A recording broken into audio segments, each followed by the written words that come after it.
Hey guys, welcome back. Really excited. We got a fun interview today with Peter Blute, the new executive director of the Young Catholic Professionals Organization. We're talking a lot of things, young Catholic professionals, the struggles that they're dealing with, what makes this generation unique in some of their experiences and their own formation. So if you employ young Catholic professionals or you want to employ young Catholic professionals, I would definitely listen into this. But there's also some mentorship opportunities that he shares here. So if you are mentoring people that are in the 20s and 30s in their professional life, there's going to be some great insights for you as well on this podcast. Yeah, man, I wish I had something like young Catholic professionals when I was right out of college. It would have been very helpful. I probably would have saved a lot of time aimlessly wandering without direction and without a community. So definitely check it out. If you are single, we talked about how all of the marriages happen through this. Yeah. All the single ladies. Yes. And the guys too. All right. Yes. Yeah. But definitely check it out, guys. Stick around. All right. See you in there.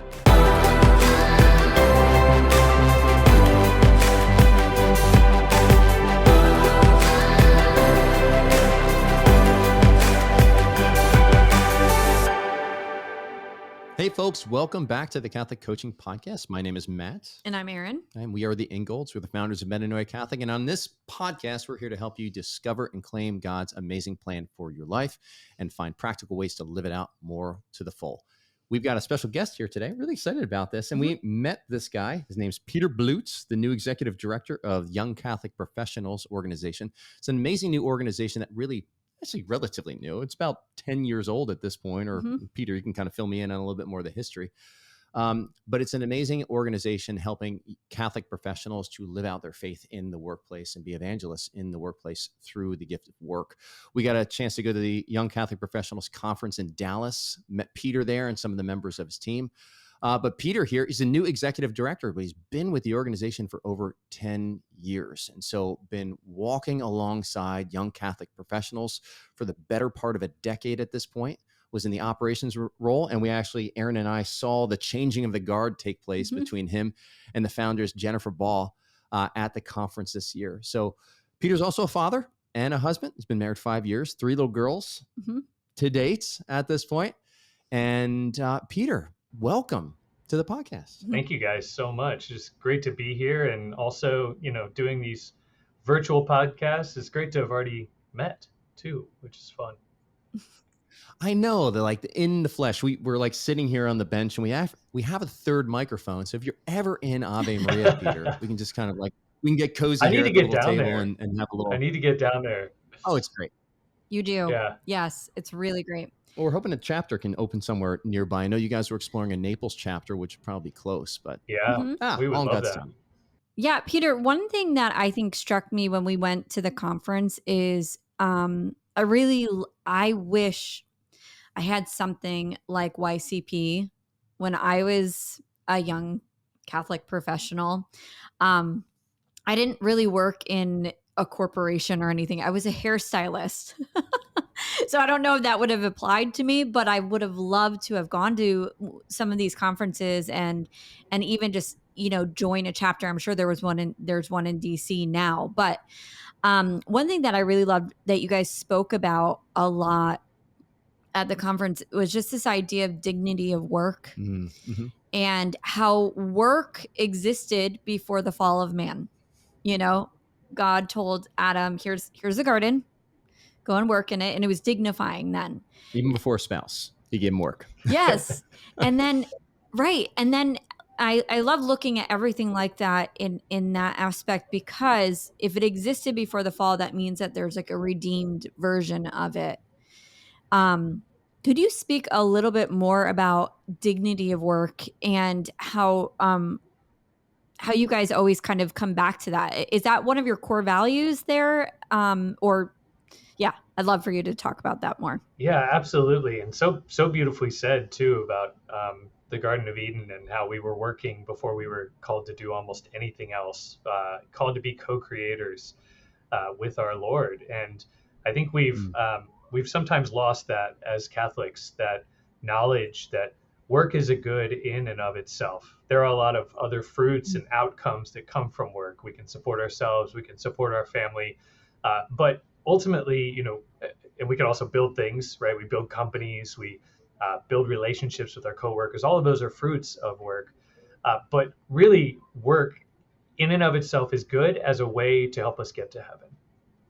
And that's a lot of what we talk about. It really is the core of our mission here is how do we more deeply integrate our spiritual life and our work so that our work is elevated to a point where it's no longer just work, it becomes a prayer. And if we can strive towards that, turning the 40, 50, 60 hours a week that we're in an office, many of us sitting at a desk in front of a computer, but really every single profession can do this, turning work into a prayer. And that's when you've elevated the doing, the doing to a co-creating. So that's really at the heart of the YCP mission. And we say working in witness for Christ. That's our tagline at YCP.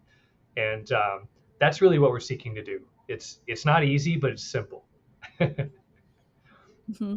Being that witness, and turning the work into a prayer.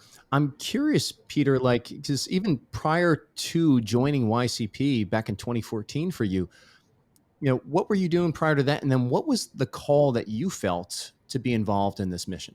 Yeah, it was a strong call. I was so went to school. Actually, then lived overseas in Rome for 2 years, working for my alma mater on a study abroad campus there. And I'm literally like 30 minutes outside the Vatican. We go into Rome, every day or two. So I'm spending all of this time at the center of the Catholic Church, right?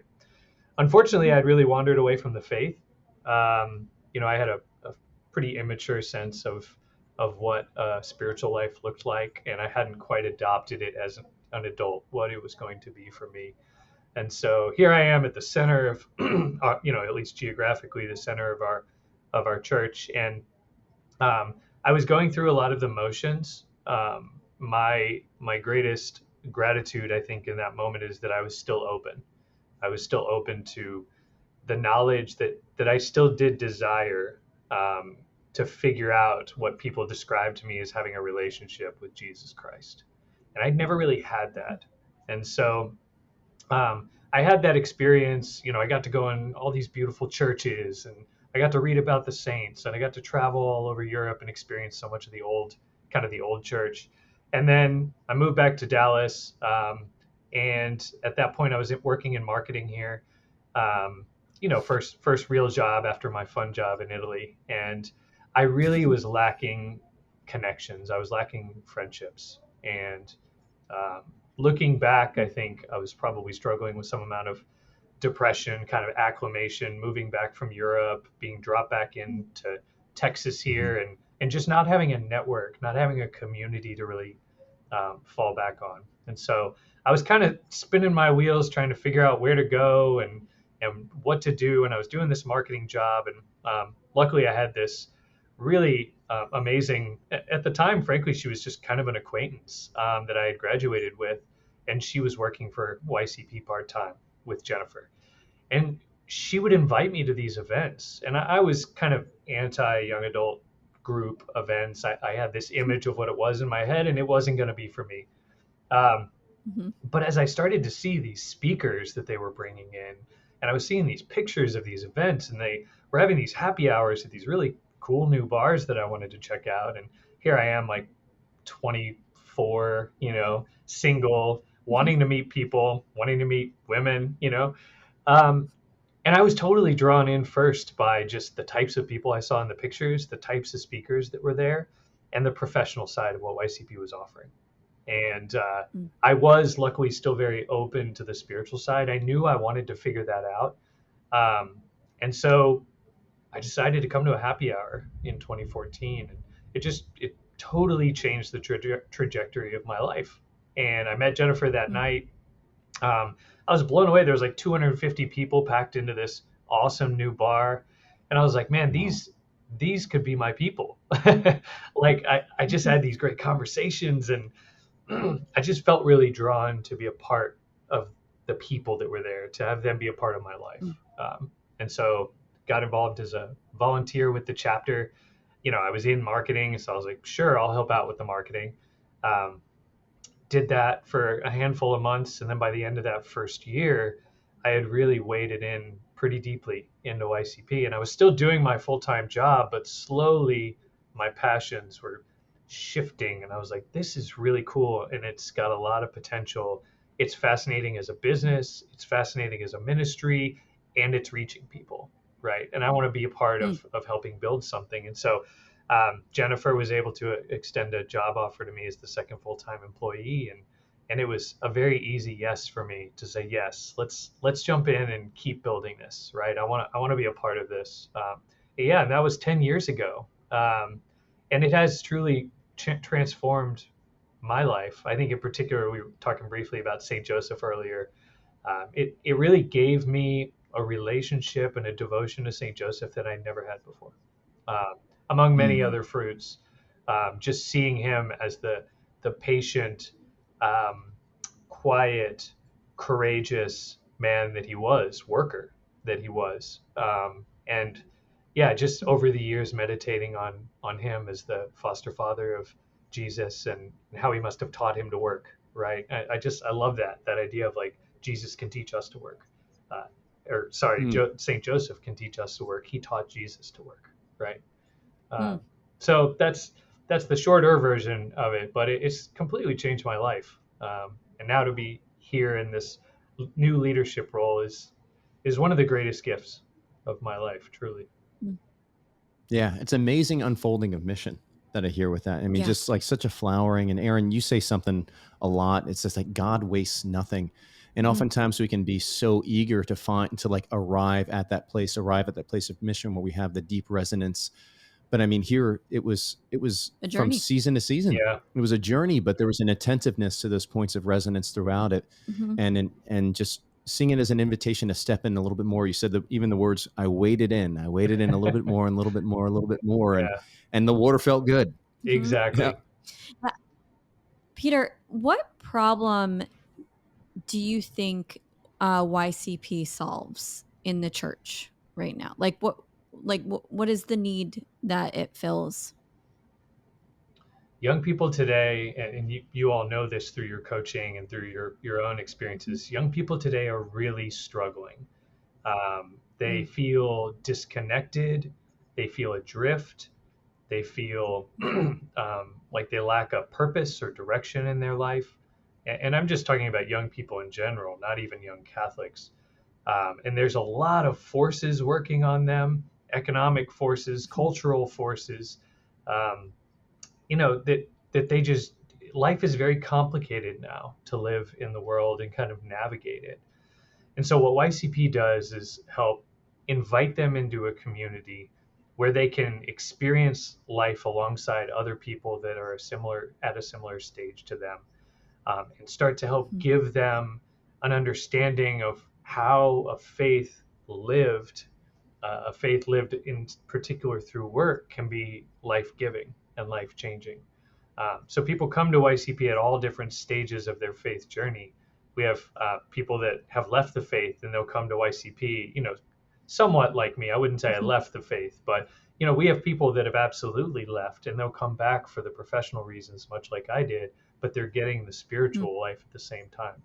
So I think in a nutshell, YCP helps people move from a feeling of disconnection and a lack of purpose to a feeling of connectedness and direction and hope. People use the word hope a lot with YCP. YCP gives them hope and joy. And I think that's through the people they meet. It's through the direction that this integration of work and life gives them. And it's really powerful when people are seeking. Yeah. And so many people are seeking now. They may not even realize they're seeking, I think, sometimes. Right. So YCP gives them a way to kind of grapple with that. And like I did, and like you said, kind of take those steps to figure out what their direction is. And the other thing, I was just thinking about the kind of grow where you are planted concept. And I think that oftentimes people are looking, like my own story, I get to go work in this amazing ministry, and I get to go, be a part of changing people's lives all over the country through the work that we do. And, that's aspirational to some. But I think what we talk about most often at YCP is to grow where you are planted, right? You are put into your role in this cubicle in this high-rise building, or you're put into this role where you're going to be a landscape worker, and you're going to work outside all day, and it's going to be really hard work, right? It's just a different kind of hard work than if you're sitting in a cube all day. But that there is a purpose that you were put in that place. And yes, some people are called to change jobs and move into different types of companies. But I think what YCP ultimately gives people is an understanding of how to make the most of where they are now. Mm-hmm. I think that's a big part of what we hear, because there's so much that you can do, even if you're not sure if this is the job for you. That's still where you are today. Right. And there's such an immense opportunity to make the most of that. Even if tomorrow you're called to move companies or you get promoted or whatever, make the most of where you are today. Yeah, waste nothing. There's something very empowering about that message, especially, having, coached a lot of people that have a lot of resentment in the workplace for, feeling stuck and feeling like they really have to submit to whatever the circumstances they're in right now, and they have no authority to make any sort of impact. And it's like even waking them up to, okay, well, what can you do? Let's not focus on all those things that you can't do or you can't change about the leadership or the management style or what the product is and execution, whatever. But what are those things that you can own? And that's a great lesson right there. That's an incredible school to enter into. Yeah. Yeah. Yeah. There's so much virtue that can be grown, I guess, in the workplace that I don't think enough people look at that. It's kind of like, okay, yes, like you definitely can grow in virtue as a parent, 100%. There's these tiny little beings who hold up a mirror to you all of the time, and but I think in the workplace it's equally as important, because you're right. I think we can kind of fall into that sense of powerlessness and being like, well, there's nothing I can do, but no, you can grow in virtue. Yeah, here. we've always had a coworker. All of us have probably had a coworker or a boss that has driven us nuts, right? Yes. And at the same time, it's like, all right, well, what is that bringing up in us? Like, what is the work that we can kind of do in our own self-reflection to see, okay, like, how am I contributing to the very problem that I'm facing? Or I can't change this person. What can I change about myself and my actions and the way I'm going to perceive the situation here? Yeah. Again, like putting yourself in that place of empowerment. And that's really a path to virtue. Yeah, there's a prayer to St. Joseph for his intercession that we say often at YCP. And one of the lines is, teach me to work with patience and perseverance, right? And that's where that virtue comes in. And St. Joseph is great to meditate on, reflect on his life, and kind of channel that opportunity to utilize these moments that we have to grow in virtue, to live a life of heroic virtue, or at least strive for it. Beautiful. I like this question that you have, Matt, when talking about the unique design. Like, what were some gifts that you weren't aware of at the onset that you uncovered while working at YCP? What were some gifts? Yeah. I think there were a couple of things. Actually, coaching in particular, being in a position now where in these last few years, especially where I'm now, managing a part of the team and now leading the whole team here, really cultivating that gift of asking great questions. I think I'm sure you guys see this in your work so often. It's part of what you teach. But I think that lost art of just asking good questions. I think often we feel we have to have answers. And a lot of the time, many times it's just about asking the right questions and helping them get to the right answers. So whether you're developing, a teammate and helping with their growth, here at YCP, for example, or talking to one of our chapter volunteers about their hopes and dreams for how to grow their chapter and reach more souls, or talking to a donor, right? Someone who you really want to get to know in a really deep way, and then see if there may be alignment, where they may be able to give a gift, or a larger gift or whatever it is. There's so many ways that through this work I've been able to cultivate that ability to ask questions, and it's just given me more and more appreciation for that. And it does seem a bit like a lost art. And so Totally. I feel strongly that we would do well to consider how we ask a lot more questions before we make judgments or respond, or just our interactions with people, I think, really change when we ask questions instead of making statements. So I've really seen that as a skill, or an area that I've been able to develop in, especially through leadership here at YCP. Yeah, I love the art of asking better questions, and because even as coaches, what we realize, all we're doing is we're helping somebody to give language to kind of like an interior experience that they just haven't quite fully figured out how to understand it or conceptualize it, or put language to it. And by asking those questions and sitting there patiently with them, and letting them kind of fumble through the words, and when they start to judge themselves for fumbling through the words, just being like, no, this is totally cool. This is actually part of the process. Keep going.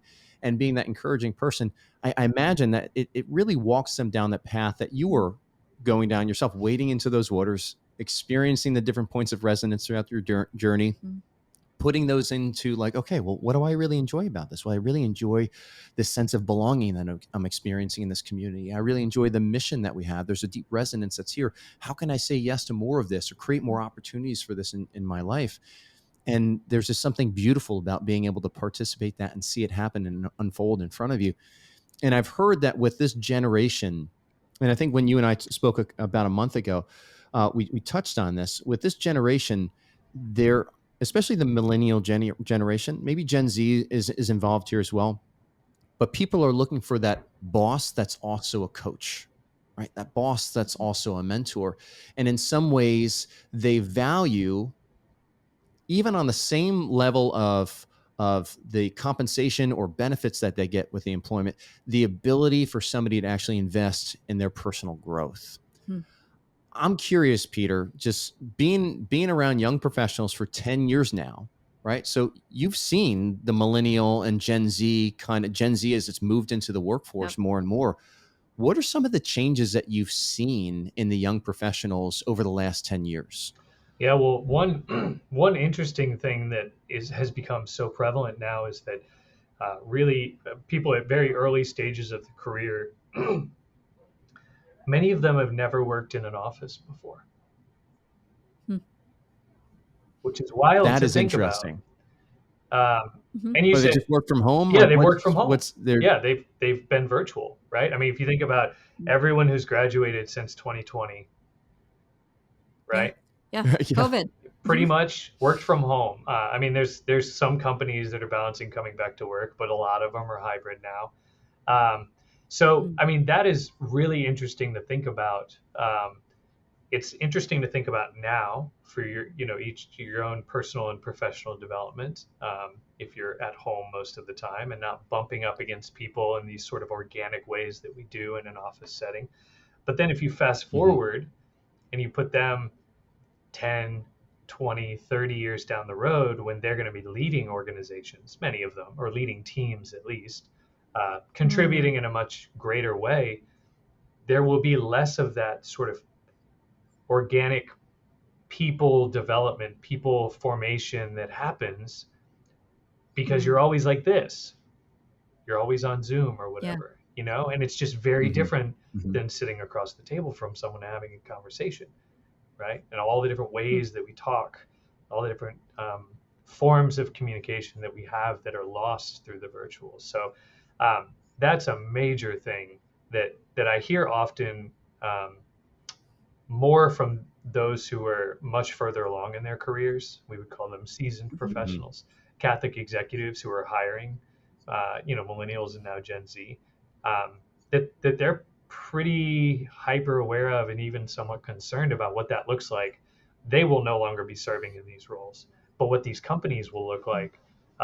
So I think, to bring it back to YCP, we host in-person events.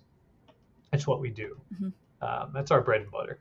And so, and we offer some virtual stuff too, but the conference, for example, 700 people coming together in real life Yep. for 3 solid days, right? And the Mm. conversations that happen, and the way the Holy Spirit moves to bring people together, and the time for contemplation and meditation and rejuvenation that happens, but it happens communally. Sharing a meal. Yeah, it Yeah. happens communally, even if you're sitting in quiet and solitude. So I'll stop there, but I think that's a really major thing for us to be aware of is many of the people that are coming to YCP are working virtually, many of them 100% virtually, but they still come to YCP and they get that in-person experience, right? Where, so I think it's a critical part of what YCP offers. Yeah, even to their own development. Yeah. What do you think are the side effects or the results of that, of working from home, or like working virtually, like in the person, in their formation? You kind of spoke to it a little bit, but what have you seen? Yeah, what's lacking as a result? Right. Or maybe what are needs that are going unmet there? One of them I already mentioned, which is a feeling of a lack of purpose or direction. And I think a lot of what we get when we just bump into people is we learn new things about the world, right? We learn about new professions or new functions within our company that we didn't really know anything about, just because we're bumping shoulders with people naturally, right? And so I think you get exposed to a lot more opportunities that sort of be brought outside of yourself and the world that your habits have formed you to live. I forget what the percentage is, but it's like 60-70% of our day is habits, right? Things we've already formed. It's a really high percentage. So I think when you're around people, you get drawn out of that just by necessity. I usually go and get coffee at this time, but I bumped into this person, so I started talking with them instead. And so then I interacted with someone I don't normally see because I got up to get coffee at a different time, right? I mean, it's a silly example, but I think that when you're thinking about what is my purpose, what am I called to do, what am I learning right now, getting those little interactions with other people goes a really long way to help you think through. You meet a guy on the marketing team and you're like, wow, I would never want to do what he does, right? But that's important too. I was listening to one of your other podcasts on dreaming big, and knowing what you want to do is one thing, but knowing what you don't want to do also helps, right? Yep. Absolutely. We call it naming the animals, right? You don't want that one. Or just like but just like being able to acknowledge kind of in your discernment of your unique mission and your unique call and where you're really those places of resonance in the workplace, being able to kind of like just have that spirit of testing everything that's there and that spirit of contemplation. There's so much distraction that's happening nowadays. And I mean, I'm here looking at my phone, everything. I got unfocused. Don't worry. I got unfocused mode, but still we're so used to kind of the distractions that are in our environment today that arguably are more prevalent than they were 10, 15 years ago. And now contending with that and how that is a barrier to taking those tactical pauses and asking those questions like, wow, I went to this YCP event. Something really resonated with me. I wonder what that is. And going beyond just that particular to really meditate on something and contemplate something greater and deeper that's going on in you. I mean, I imagine even creating a space for that is very important to somebody's personal and professional development.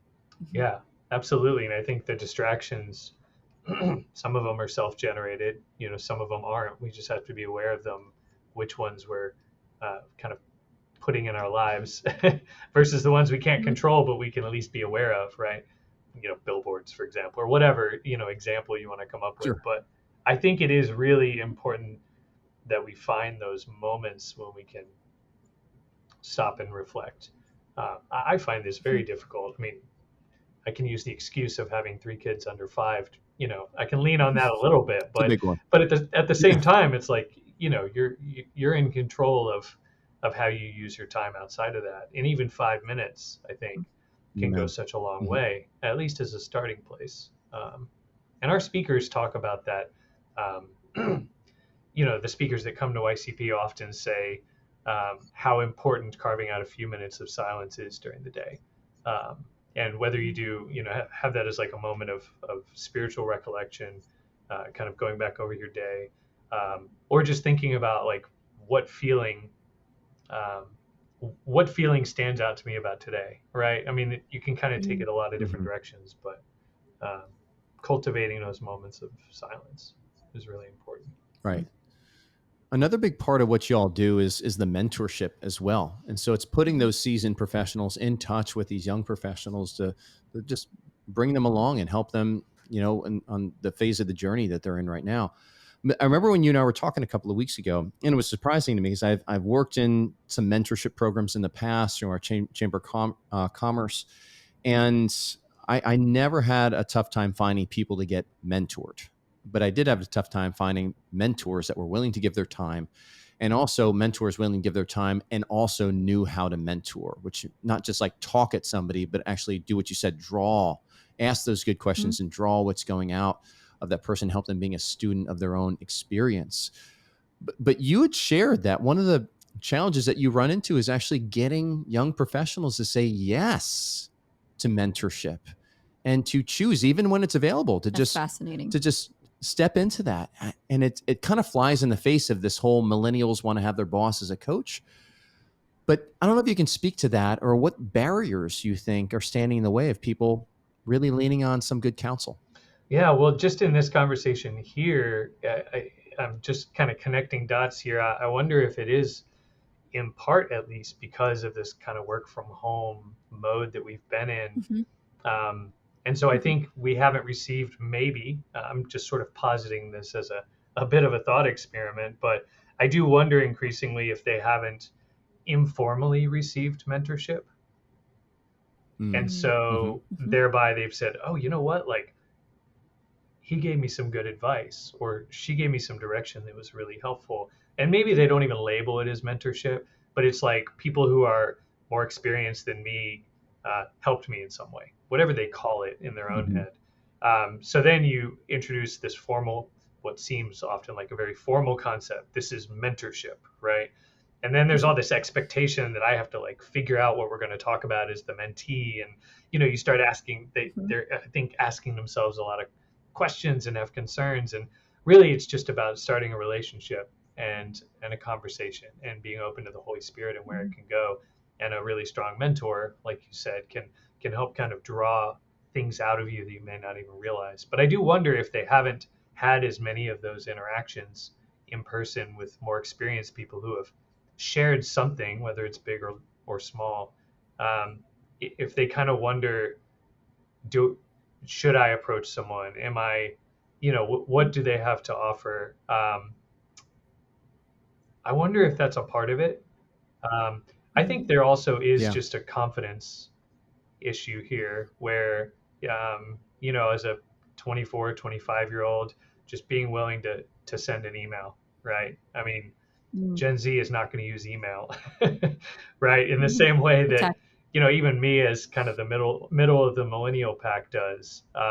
So that concept of like sending an email to, a C-level executive at this company who's already offered to mentor a YCP member, I think that seems more daunting because they're used to, sending texts or Snapchats or, they're used to these other forms of communication that the older generations are not quite present in. So I think that is another hurdle too. But there are still people who are very eager, who are very, very eager to be mentored. Okay. Yeah. Good. I know we have a lot of listeners here that actually are coaches. Some of them have gone through our certification program. And so even like the opportunity to take some of the gift that they have and be that mentor, a lot of them have professional, skills in their background and experience in their background. So they'd be a really good fit. So if somebody wanted to actually join your mentorship program as a mentor, what would be the way that they do that? Yeah. Well, you can go to our website, youngcatholicprofessionals.org. We have a page that has ways to get involved, and mentorship is one of them. Send us a note. We'd love to meet you. We're always looking for great Catholic professionals that are committed to their faith and eager to pour into the next generation. And, we provide some guidance and some structure. But I think especially if they've already gone through your program, I mean, that they're a necessary asset to leverage for the next generation, and help them get in contact with more young professionals that I think would really benefit from it. So please reach out to us, and we'd love to get to know you more and have you be a part of this, because we've got thousands of members that would benefit from mentorship. Yeah, we will put that right in the show notes. Yeah, amazing. Something that you said earlier about this was you were kind of putting it together too, and I came to the same conclusion. It was like, I wonder if it's because they've never been mentored casually, right? Like in a passing relationship, or you're working with somebody. Like, I mean, I'm thinking about your other job before we went virtual. We've built our business virtually, and it is different when we all come together, when our team all comes together. It just is more real. You're kind of living alongside of, somebody else, and these conversations just happen on the side. Yeah. I constantly had a boss that was just so ready to like pour into me and mentor me and kind of have those conversations, and they were invaluable. He felt like a father. Yeah. But I also wonder, kind of something that you said earlier too, Peter, I wonder if it's because up until that point, anybody who was of an authority was a teacher and not necessarily a mentor. Like with that kind of Socratic method, like that, like asking questions, like a teacher who's like telling you what to do and what to know, versus somebody who's kind of drawing things out of you. So I'm wondering if that might be what might be happening too. They never even experienced that, obviously, in a work environment, but even just beyond that point. Yeah, that's really interesting. I hadn't thought about that or made that connection. It is interesting too, though, because I think generally education has moved away from that Socratic method too.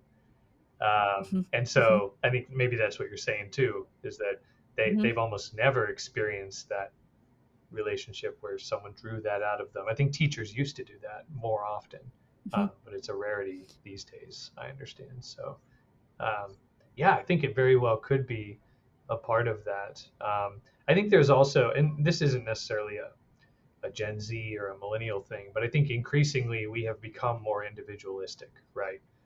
In my lifetime, certainly, I think we've seen that grow, and it's more about what do I do and what do I need and how do I develop myself and how do I find my path? And it's all these I questions, but they're not questions that I'm reflecting off of other people to better understand my place in the world. And so I think that drive for that hyper individualism can also drive us to kind of close in a little bit. I mean, I'm sure it's part of the reason that there's so many who are struggling with anxiety and depression, and we've kind of closed in on ourselves as a society. So I think that's probably a contributing factor too, is just not having that kind of openness to just say, hey, here's what I'm thinking. What do you think? Right. Yeah. With a person, with an actual person. Yeah. No chatbots or AI, you gotta talk to a real person here. Yeah. We had Father Boniface down to visit us for a while. We were talking about how, where AI has gone and how you can draw some pretty good insights out of AI. And what AI I found, even in coaching, has helped to do is kind of give some insights, give some language, the same way that an assessment can do that. I mean, we love using different assessments in our coaching because they give language. And then you can kind of take that language and test it and adopt the ones that really fit and resonate and cast away the stuff that doesn't. But it gives you an opportunity to share a little bit about an interior experience. And he was just like, he's like, Matt, I'm sure at some point they're going to come up with a Coach Me AI bot, right? That you can have a chat with them and it'll ask some really good questions. And those questions will be helpful. And it will never satisfy your desire to be loved by another person. And so there's something there that's like, oh man, like we need to keep that relationship there and not just think that we can replace it. But there's a difference between a computer asking the question and a person asking the question. I can't necessarily say what that difference is. Well, it's more, but I want to believe that there's a difference. It's more than just knowledge transfer. I think that's Mm. one of the Yeah. differences. I mean, you said it. It's feeling loved. It's feeling a connection. It's not just knowledge transfer. Because if I want to go Mhm. find the 10 best ways to improve my resume for my job search, or the 10 hard skills that I need to be promoted into a manager role, I can go throw that into ChatGPT, right? And I'll get the best Mhm. the internet has to offer on the skills that I need. But then it ends. That's it, right? And and maybe I've learned something, maybe I haven't, but I think having to talk about it with someone and having someone hear you, having someone say, Mhm. not only here's the information, but I have a good sense that you can do this. And here's why I think you can do this. And it goes to this whole nother level. And then you throw in the spiritual life on top of that. And I'm going to pray for this intention that you can do this. I'm going to pray, Mm. Mm-hmm. so I think there's so much more there that isn't likely going to be replaced. But I think we have to talk about those things, right? Especially as people of faith. Agreed. I'm actually right now we're teaching a mentorship course, and right now I'm active. I'm in the moment where I'm actually telling people about active listening and holding the space and all of this stuff. And the stat that always like blows my mind is it's like upwards to 75%. It's 70 to 90% scientists say of nonverbal communication happens in a Wow. conversation. Nonverbal. So that's like, okay, so you imagine just that text that you're receiving. Or I'm like, this is why we never read into text. Mm-mm. Yep. This is why we don't actually assume anything about text, because we don't hear the tone. We don't know how the person is responding. We can't see their Yeah. face. We don't know if they're leaning in or if they're loving on us or if they're judging Judging us. us. Yeah. Yeah, we can't, there's so many things we can't read into. And so I think that's where even just that human capacity, that human need of you know, being alongside of people and learning human formation through relationship, Through humans. through Yeah. Yeah. humans. Yes. Exactly.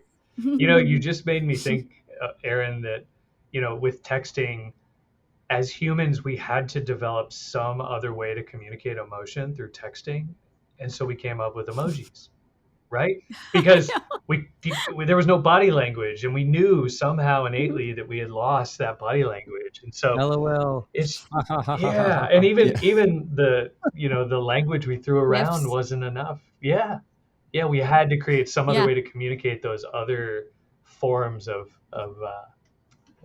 other styles of communicating. It's just so funny. We're just recreating the same thing that we've always had, right?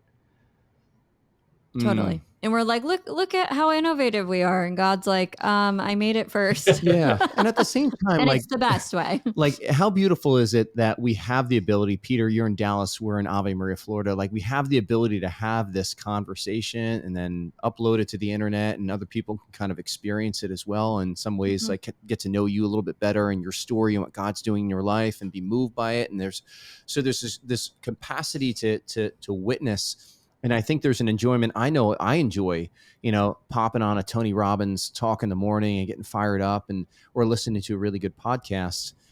But there's also something about sitting out on the back patio with a scotch and a cigar with a buddy and just like talking about whatever and just sharing the same air that I can't describe either. Mhm. And it's like, man, um, sometimes I enjoy both. Mhm. Admittedly, I enjoy And we both. should. And we should. Yeah, I mean, these are Yeah. all gifts that Mhm. God has given us, right? It's more how we use them for good, for His good, right? Um, Mm. so Yeah. yeah, It's exciting to see the way that YCP has been expanding here too. If we can kind of go into that, because I Mhm. mean, you guys are what, at 36 different chapters at this point, or am I getting roughly in that? 40 And there's actually. We just launched YCP in Indianapolis. I was out there last week for the launch party. So yeah, just crossed 40. That's Yeah. incredible. And about how many do you guys see? Do you have some that are on deck right now that are getting ready to launch here in the next 12 months? Yes, so we have a kind of a runway of chapters in various stages, but we're looking at places like Pittsburgh, Pennsylvania, Baltimore, Nice. Maryland, Palm Beach. Actually, will be one of the next chapters down your direction, at Yeah. least. Okay. So, yes, we Mhm. always have a number of chapters in development, and I think the goal would be by this time next year we could likely have 50 or so chapters stood up, and be in most of the major cities. And that's really, it's not just about launching new chapters. It's about connecting people into this broader network for young workers. Yeah. Mhm. And so, And you guys do it in such a subsidiarity delivery way. Like I thought at first that you guys at headquarters were like the mothership and you were dictating all this stuff down to the chapter level. And no, it's like it's very subsidiarity, very local leadership and decision making, that the way you guys have it set up. There's a lot of ownership. yes, exactly. And I think, all of that's driven by volunteers. And I think it gives people a way to serve, a way to have an impact, um, on the church today in the United States in really tangible ways. So I think often we're told, this is sort of going back to that purpose. I think the world tells us, like, you should make an impact and you should make a difference, and so we adopt like some ideology or some cause, right? And we champion that cause. But I think as people of faith, all of those things can be good, right? They can be used for Mhm. good. But we have this desire to to change with people, right? To journey towards heaven with people, all right? To bring others with us, hopefully, at least. Mhm. We're open to that or desiring of that. And so I think that chance to volunteer and to serve and say, hey, this is what I'm working on. Like, come be a part of this. Come be a part of this work that we're doing to try and get to heaven. And let's do it together. Um, Yeah. so Come belong. come belong. Isn't that your membership that you have? It's belong. Yeah, we retooled our membership about a year and a half ago, and we were like, what do we call it? Is it going to be some kind of fancy name or some saint, something around Saint Joseph? And we were like, what is YCP Nothing really in about? Latin, please. Nothing in Latin, quite overused. Yeah, and it's about the Ours is feeling of Greek, belonging. so. That's awesome. No, and it's wonderful. And folks, if you're listening, you're just like, man, this sounds like a crew that I'd like to be a part of. It's very easy. Like you can go to youngcatholicprofessionals.org and you can see where all the chapters are located. Or you could start one. And then or you can start one. Yep. That's the other thing too. There's nothing nearby you, but there's a lot of different, you can go to each one of the individual chapter pages and see all the events that they have and what's coming down the pike and where that's going to be. Very easy. Just show up, right? You don't have to do anything on the front end. Just show up Exactly. and experience it, kind of like you did in the beginning. Yeah. It really is just an invitation to come see what it feels like. And for many, I think for most that come, there's something that they experience there that they're like, this could help, right? This is the kind of person I want to be, right? When you meet other people and you're like, I want to learn what they learned. So And you might meet your spouse there too. Oh, That's fingers the other crossed. thing. It's Very like well okay, I'm might. there, right? Yeah. Oh God, It happens Ryan pretty up there, often. It happens pretty often. I believe Yeah. it. You get who's the driven, men and women, Catholics in the same room who are eager to grow in their careers and growing in their faith, and it works. A lot of tenacity overlap. and go right after Uh-huh. it. Yep. A lot of. In fact, we were there at the conference and somebody got engaged. It was like Yeah. on Saturday night. Wasn't It was that like, hey, yeah. wasn't that amazing? They met. I don't know if you heard the story. They met at the conference 2 years ago, and they were both living in Detroit. And then he decided that he wanted to propose at the conference because it was such a major part of their story. I thought that was so beautiful. That is so cool. Yeah. I mean, can you imagine just being a part of this movement, this YCP, and now there's marriages and children that are fruits of abundant fruits. Yes. that's amazing. That is that's cool. This- That's really this'll- changing This'll the kind history of, the world. it shocked me when I realized this, but in the next 10 years, in the next decade, we will have children of our earliest YCP members who are hopefully coming to YCP, who are in their early 20s. Whoa. Because we've been around 14 years. They'll be just getting, so the 2010, 2011, 2012 members, Mhm. their kids can be coming to YCP in the next decade. So God willing, it will continue to reach more so that we can build strong, faithful families. That is so cool. Yeah. The Do you- Lord's blessing it. Do you have a number of how many couples have met through your stuff? Man, I wish I did. Cool. That would be the coolest number Cool ever. stat. We were tracking it for a Wouldn't while, it? and then YCP was growing too quickly, and we haven't operationalized that yet. But it's in the hundreds at the very least. I think it could be Wow. more than 500 at this point over the past 14 years, and I think the rate is picking up. So. That is so That's cool. Well. Yeah. So Hear that, everyone ladies go. and gentlemen? Yes, if you are single and looking for a spouse, Yep. Yeah. Looking to this get is a domestic business this started. is the place to go. We have one final question. I we love wanna this ask you. question. I'm really excited for Do this. you want to ask No, it? you ask it. You Okay. ask it. It's your question. Okay, so if you were given unlimited resources to expand the mission of YCP, what would you do? So the first thing that came to mind, I would love to find a way to catch every single graduating senior from college and attract them to YCP. And not even just people that are in the Newman Guide schools or, people that are at a Newman ministry at a public school or anything like that. But find a way, unlimited resources, we could make this message so compelling to so many different people and attract them in probably mostly through the professional side, but have it be so unbelievably valuable and then also be evangelizing at the same time. So I think that would be just amazing. And to do it across the world, right? To catch the attention of people in one of the most formative moments of their life when, as a church, we so often lose them or have already lost them. But to catch them and say, here's your next step. You're part of this community. Yeah. We help you find a great values-aligned company to work for. We bring you together with other people your age that are kind of soldiering forward in the faith. We help give you knowledge of your faith, confidence of your faith, and the boldness to go and share it with others. And if we could do that for every single student, right, when they were graduating and have that handoff, I think that would be wild. That would be unbelievable. I get charged up thinking about that. I know, That's cool. And I went to Franciscan. I went to a Newman school. I think I felt like I had a bigger gap when I went home after that because I experienced that community there.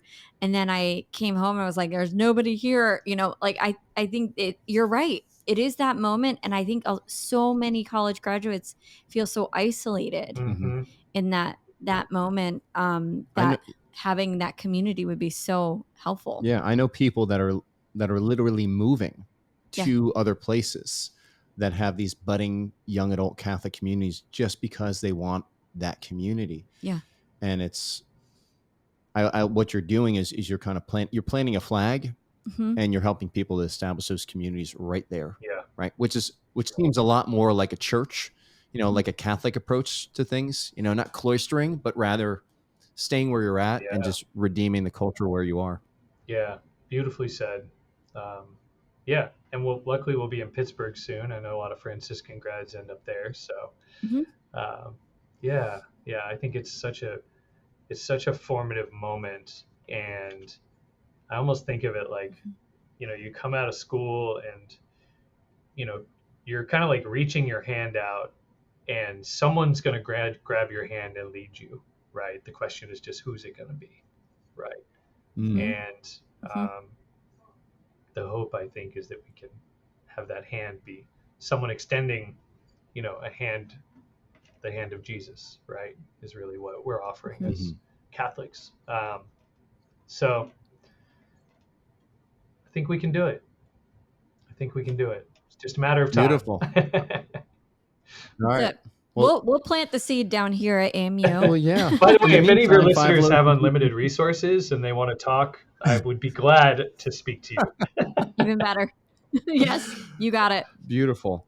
Peter, I really enjoyed it. I'm excited about the mission. We love the community. We loved getting to even, we were kind of an unofficial part of the conference with the FIO booth that was going on. And so we got to do a little bit of an interview and interact with some of the people. That podcast aired a few weeks ago. We got to do live. We got to do some mentorship. And we got to do the mentorship. Yeah. That was a blast. That was Thank you great. guys for doing that. So like, we were very humbled. We were like, we are by far probably the most junior of the mentors here. Of all of these mentors. But nonetheless, it was a great gift, and it was inspiring to be around people of that caliber and that energy, and that were very driven and ambitious, and that virtuous sort of ambition.